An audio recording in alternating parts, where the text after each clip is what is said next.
আচ্ছা আমি যে গাড়ি থেকে স্ট্যান্ড নামিয়েছিলাম সেই স্ট্যান্ড কোথায়? স্ট্যান্ড তো গাড়ি দিয়ে আছে। স্ট্যান্ড নামিয়েছিলি? কে স্ট্যান্ড নামিয়েছিলি? ঠিক আছে গাড়ি দিয়ে আছে। তো একটু জয়েন হলে ভালো হয়, কারণ এখানে 5G চলছে বলে তোমাদের সাথে লাইভে কিছু একটা দেখাতাম, তো সেই জন্য আমি লাইভে এলাম। এবং এখানকার পরিস্থিতি কি সেটা তোমরা অনেকেই খিল্লি করছো, মজা করছো, পিছন দিয়ে অনেক কথা বলেছো। আমি এখানে এসে যেটা জানতে পারলাম সেটাই বলছি। একটা মানুষও হেল্প করেনি, যারা করেছেন কালিম্পং, দার্জিলিং, এখানকার যে লোকাল মানুষ তারাই কিছু কিছু হেল্প করেছে। আলটিমেট বাইরের কেউ হেল্প করেনি। কলকাতা থেকে আমি একা এসেছি, এখানে এইসব ফান্ডিং টান্ডিং করেছি, তোমাদের কাছে খুব সুহাপ লেগেছে, বাট ওখানে পক না করে আমি বলবো ফ্রন্টে আসো, আমার মনে হয় এটাই বেটার। ঠিক আছে, এবার মেন যে স্পটে যাওয়ার কথা ছিল আমাদের, সেই স্পট আমরা ঘুরেছি, কোনো মানুষ ওখানে নেই, পুরো তুলিয়ে গেছে নিচের দিকে। আর এখন এই একটা বড় হলঘর রুম আছে, সেখানে সবাইকে রাখা হয়েছে এবং সেখানে রেখেই সবাইকে এক জায়গায় রান্না করা হচ্ছে এবং খাওয়ানো হচ্ছে, এবং তোমাদেরকে আমরা দেখাচ্ছি। এই যে দেখো, সবাইকে একটা হল ঘরে রাখা হয়েছে, এখানে সবাই একসাথে রয়েছে এবং একসাথেই রান্না হচ্ছে। আমরা কাউকে ওই একটা একটা করে খাবার ডিস্ট্রিবিউট করিনি, সবাইকে দিয়ে দিয়েছি, সবাই সবার মতো হয়েছে। দাদা বলবে যে কি ব্যাপার, এই ধর ফোনটা। দাদা তুমি বলো যে থেকে কে ফান্ড করেছে বা কি ফান্ড করেছে সেটা।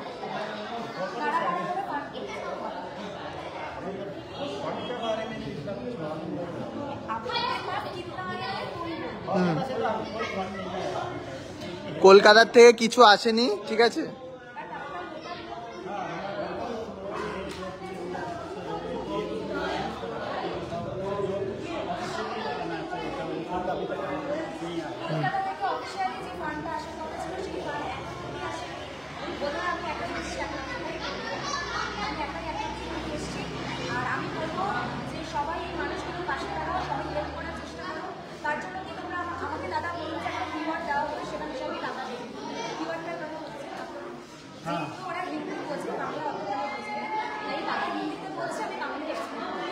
बोलो हिंदी में बोल दीजिए, हिंदी में बोल दीजिए, स्कैनर के बाद बोल दीजिए हिंदी में।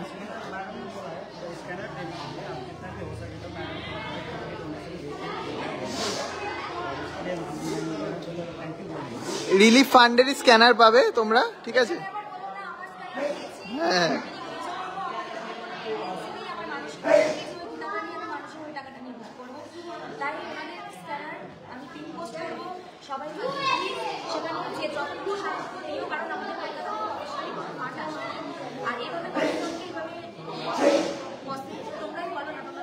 সেটাই।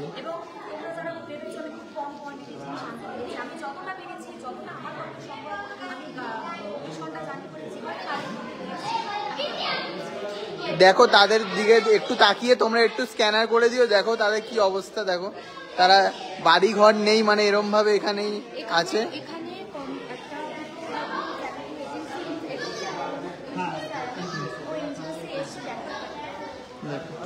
এনজিও থেকে এসছে, দেখো